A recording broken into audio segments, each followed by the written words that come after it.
vraiment man kontaan naa trop si ñun émission bi tudd jàkkaarloo ñu koy def parce que quand même mi ngi résonné ci kër yi mais ay témoins lañ da ngeen fii ñëwaat fi et j'ai toujours eu le sentiment que dafa am ñu doon snobé yenn nit yi moom laa la wax ni parce que ku xam jeunesse xam université xam ne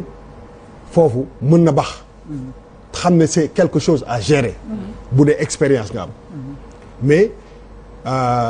dafa am benn insensibilité des fois ci yenn problème yi yoo xam ne suffisance da koy wane xam nga yaa ngi def benn cri de cœur naan président de la république na génn wax mais dafa war a génn wax mais dafa mel ni depuis un certain temps la présence même du président de la république si en dehors de dem benn tournée économique en tout cas en termes de incarner affaire bi mooy taxaw di wax ak gars yi comme ni mu doon def il y a quelques mois dafa mel ni dafa wàññeeku lu bëri te président ci biir réew war nga nekk lépp ba war a bañ a nekk fantôme sur le constat boo seetloo sax bu ñu amee débat yi si lu bëri toujours dañ koy renvoyer ci premier ministre bi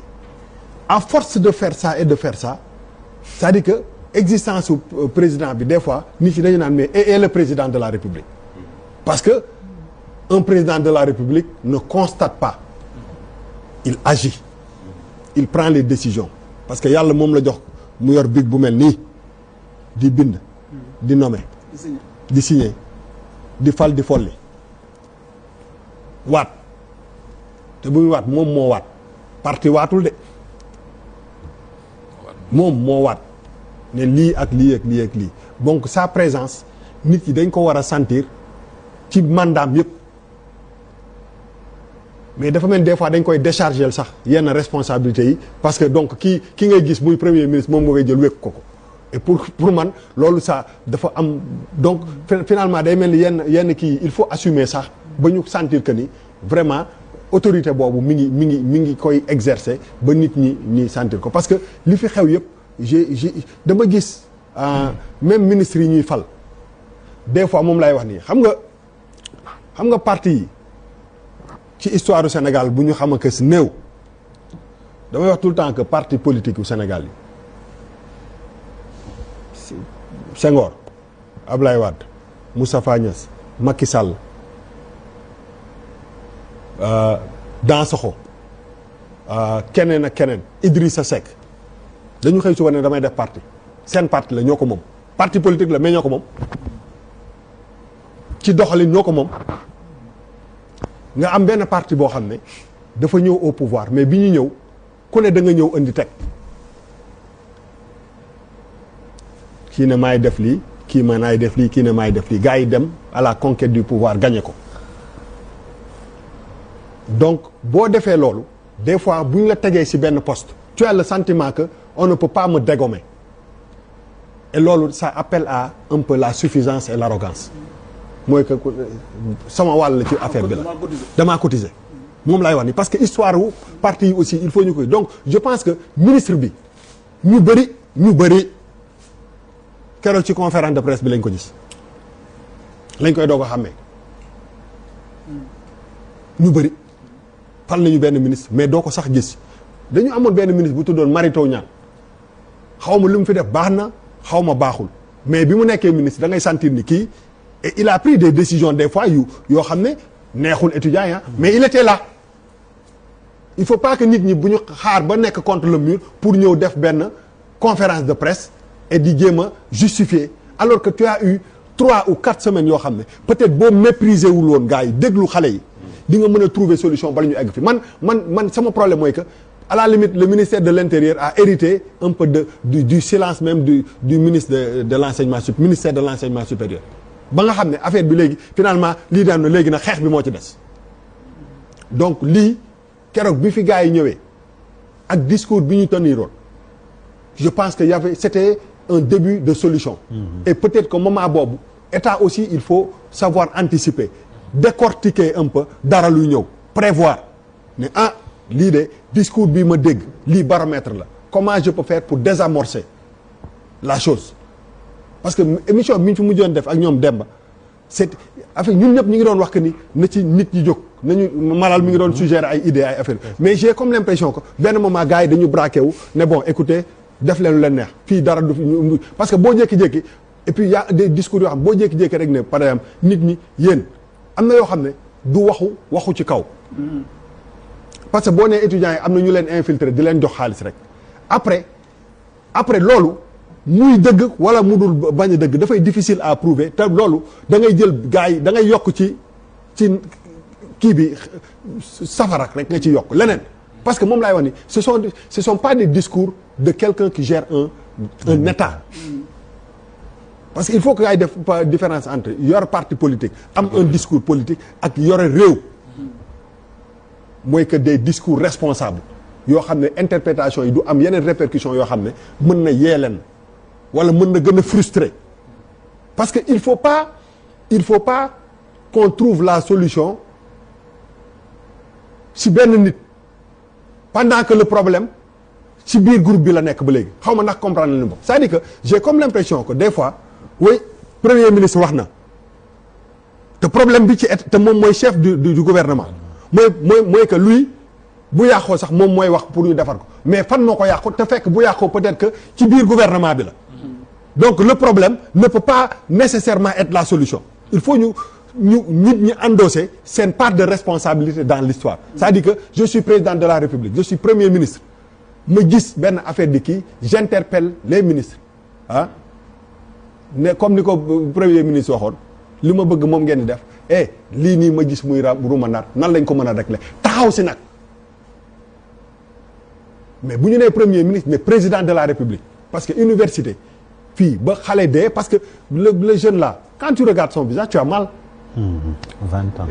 non il a 20 ans même. 20 ans 22 ans. il ça dit que tu as mal. tu as mal et pour man c'était évitable. tout simplement parce que peut-être que nit ñi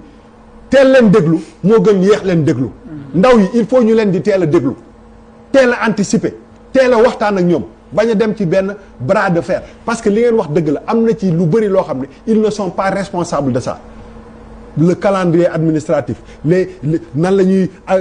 jël ñii di leen wala kii ñu naan la fii ngay dem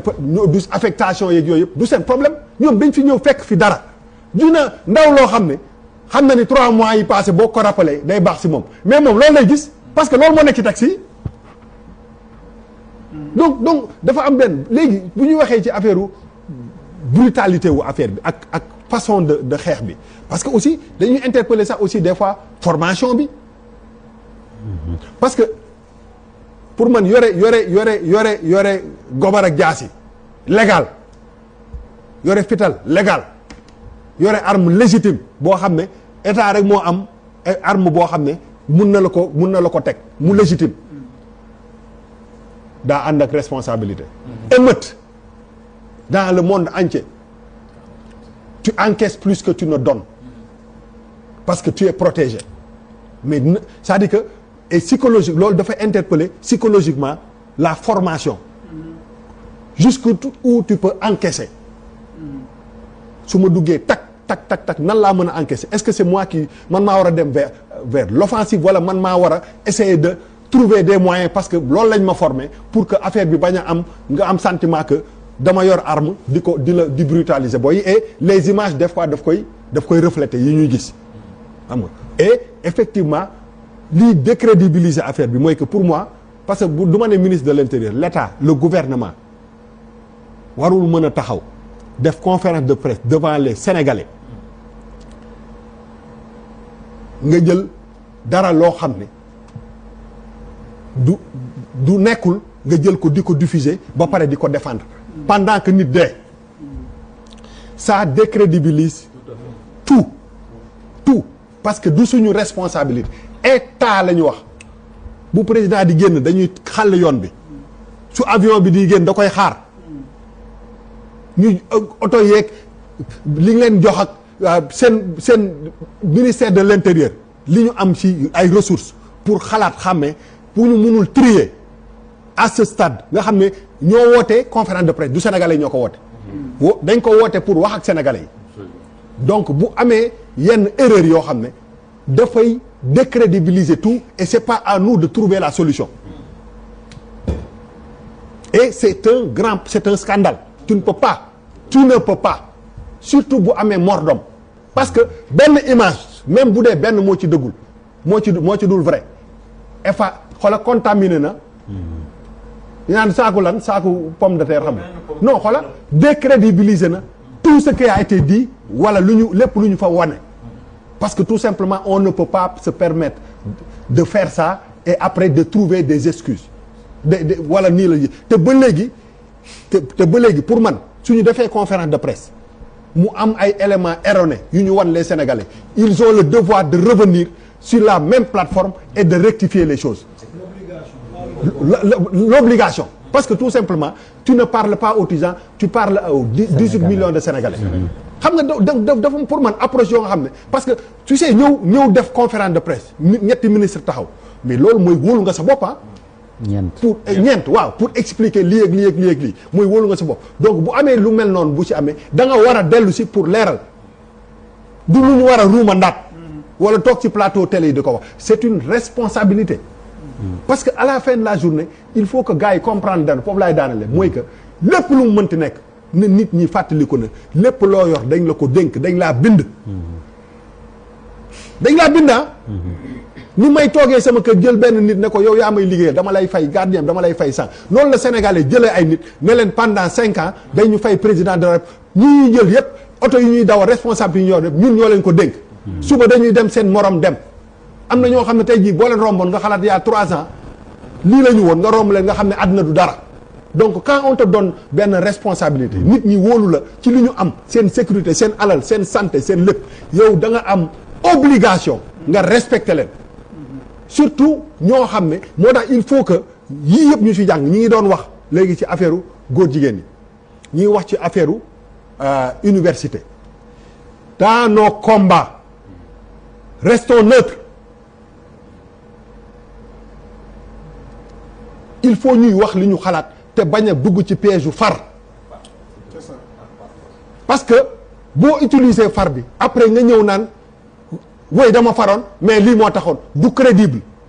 da ngay taxaw ci position yoo xam ne non et c'est tey moom la ñu am ci première kii bi ci première partie bi les gens à un moment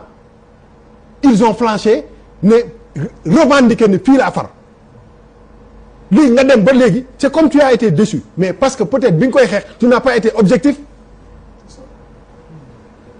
donc tu as l'impression parce que si tu t'attends à plus booy que tu t'attendais à une récompense nan waxante dëgg